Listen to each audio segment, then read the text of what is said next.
Hey, what's up, everybody? True Boxing here. Thank you for coming back to get hit with the truth. Today, doing the what's next on Vasyl Lomachenko, the former three-division world champion. This is one of my favorite fighters in boxing right here. Next to Canelo, he's definitely number 2 after Canelo. I love watching Lomachenko fight, just so entertaining.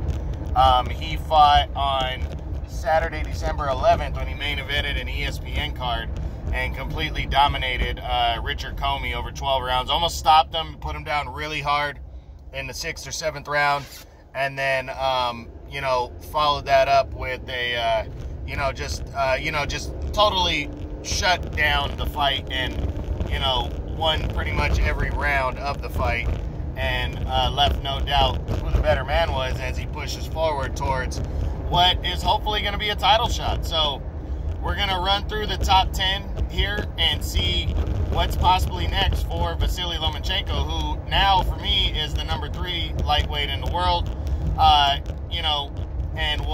And that's until Teofimo Lopez decides to move up officially to 140 pounds. But we start with number 1, the undefeated unified champion, George Cambosos Jr.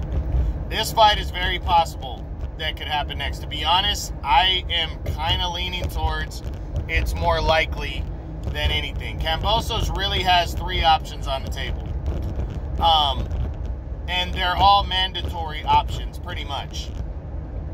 First is Devin Haney, who basically holds the other half of the WBC title there. Cambosos is the franchise champion and has all the other 3 belts, WBA, IBF, WBO. And Haney has the WBC regular world title kind of deal, how that works.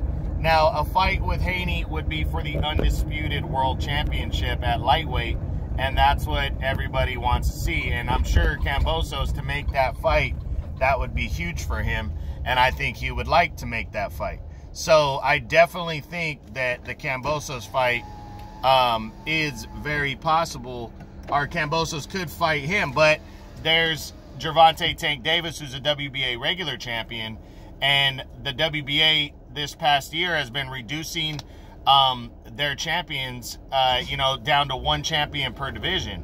So they're getting rid of all their regular belts. That means they've been ordering their regular champions to fight the super champions to get 1 champion per division. Now, if the WBA orders Davis and Cambosos to fight, that might ruin the chance of a Lomachenko fight. But Davis is the other option, or a second option. The third option is Vasyl Lomachenko. And the reason why is he's not just money-wise, he is the number 1 contender for 2 of the 3 belts that Cambosos holds. Cambosos, like I said, he's a franchise champion at 135 lightweight for the WBC, but Lomachenko is also number 1 contender to the WBO title that Cambosos holds. And there hasn't been a mandatory WBO title fight in a long time.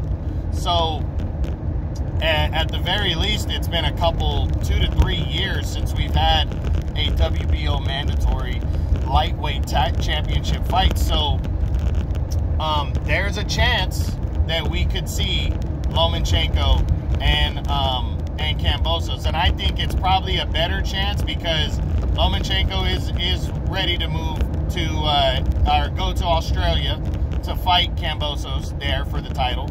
And I don't think that'd be a hard fight to make. It'd be a great fight, an easy fight to sell because Lomachenko's so popular. So yeah, that Cambosos is a real possibility. And if Cambosos, Lomachenko were to beat Cambosos, he'd take the division back over. So I definitely think that fight's possible. Now, number 2 is a rematch with Teofimo Lopez. Not going to happen. Even though they're both with the same promotion, Lopez wants to move up to 140. I think if Cambosos were to go in the direction of Haney or Gervonta Tank Davis, maybe Lopez might want to meet at a catchweight, and Lomachenko might go for that, like a 138, something like that, just for Lomachenko to extract his revenge. But I don't think Lopez is interested in rematching Loma. I just don't. He's coming off of the loss to Cambosos, and I think he's widely going to avoid something like a rematch with Lomachenko. Lomachenko's number 3. Number 4 is the WBC champion, Devin Haney. If for some reason Cambosos goes in the direction of Tank Davis, I think it's a real possibility that Lomachenko and Devin Haney could lock horns for the full WBC title. You know, Lomachenko, I don't think it'd be a hard fight to make because Lomachenko's so popular, he can pretty much fight whoever he wants if Bob Arum can work it out with other promotions. And I think Eddie Hearn would be down to make this fight. I really think Eddie Hearn would be into it. I don't think it'd be a hard fight to make. So I think it's possible, a little less likely, because I really believe that it's Lomachenko or Haney next, and Devin and Tank Davis is like the third option right now, especially since Davis hurt his hand in his last fight. So we got to see. So number 5 at lightweight right now is I do have Gervonta Tank Davis. Lomachenko and Davis, I don't think Mayweather wants to put Davis in front of Lomachenko unless it's a mandatory fight. I don't see this one happening. I got to say no to that one. Number 6 is Ryan Garcia. Garcia is not going to want to fight Lomachenko next. Garcia is going to want to come back, take on a lesser of a test, and then move forward towards something bigger after that. I don't think he's ready for Loma. I don't think that fight's possible at all. Number 7, Jojo Diaz. Diaz is coming off the loss to Devin Haney. Golden Boy would have to work with Top Rank to get the fight to happen. Not to say it's completely impossible, but I don't think it's likely that Golden Boy and Top Rank come together for this fight.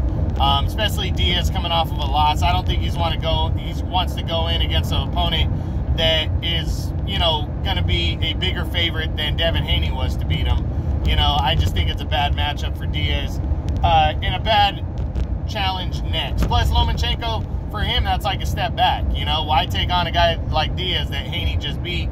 Unless Lomachenko wanted to go in there and say, hey, I'm guaranteeing I'm going to knock out Jojo Diaz. Maybe that might be an angle right there, but I just don't see it making sense for Lomachenko or Diaz next.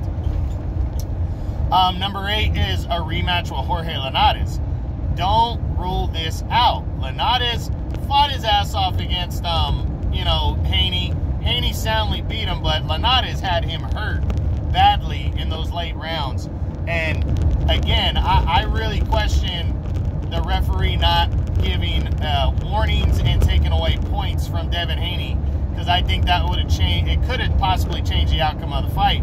But Linares showed that he still has a fight in the, you know, has gas in the tank. So Lomachenko might say, hey, look, it was a great fight the first time around. I'll take on Linares in a rematch, you know, just to leave no doubt while I wait around for somebody bigger at lightweight. I do think that's possible, so I'm not going to rule that out, especially since Lomachenko's number 1 in the WBC right now, and Linares is like number 3 or 4 in trying to move his way back into contention for the WBC belt. So I definitely think that this is an outside option right here for Lomachenko. Number 9 is Javier Fortuna. You know, not going to completely rule it out, but I don't think it makes sense for Loma. You know, Fortuna's coming off a loss to Jojo Diaz earlier in the year. Lomachenko, you know, I wouldn't completely rule it out because Fortuna is a top 10 guy, but it really would be looked at as a stay busy fight, which Lomachenko might have to take a couple of those before you know, Cambosos wants to fight him or somebody's able to fight him, or before one of the governing bodies orders it. So we'll see. Then I got my 3-way tie for 10th. Rematch with Richard Commey, not going to happen. He dominated Commey. No, it would make no sense. Isaac Cruz, coming off the loss to Davis. Lomachenko might, you know, if the fight could be made, which I don't think it can. It's Top Rank would have to work with PBC here. But if the fight could be made, Lomachenko could go in there and knock Cruz out. Like, go in there with the caveat that I'm going to knock Cruz out and show how much better than Tank Davis that I am. You know, he could do that, but I don't think the promotions come together. I'd like to see it, but I doubt the promotions come together. And then finally, rounding out the top 10 would be Lee Selby. Wouldn't completely rule it out, but Selby's a soft punching boxer type. I think people would really want to see him against a bigger, hard hitting guy like a Commey or you know, Nakatani, guys who are big or strong. Lomachenko chopped those trees down. Not a average, small to average size lightweight who doesn't punch hard at all in Lee Selby. So, but again, this also has a caveat that Lomachenko could go in there and be like, hey, I'm going to knock Selby out where Cambosos couldn't and show how much better than Cambosos I am, trying to scare people into forcing a showdown with those guys. So, like I said, I think Lomachenko could use that angle. But all in all, in the top 10, it's going to be tough for top-ranked guys. So Bob Arum might have to work hard to get a big-time opponent. But I really think George Cambosos is a real possibility. I think Devin Haney is an outside possibility if Cambosos goes in the direction of Tank Davis instead of Lomachenko or Haney next, which I don't think he's doing, so I don't see that happening. But I see a rematch with Linares as a possibility for sure. Why not make that a final eliminator in the WBC? That makes sense. And possibly an outside shot, the guys like Fortuna and, and Lee Selby and stuff like that. But I would really, as much as I want to see an undisputed title fight, I think it makes more sense for Lomachenko versus Haney as opposed to Cambosos and Haney. So I'm really hoping Lomachenko fights Cambosos first, and then maybe Lomachenko and Haney after that. So that's just it. We'll see what happens. That's the what's next on Vasyl Lomachenko, the former 3-division world champion, following his dominant decision victory over Richard Commey. I hope you guys enjoyed it. True Boxing, you've been hit with the truth.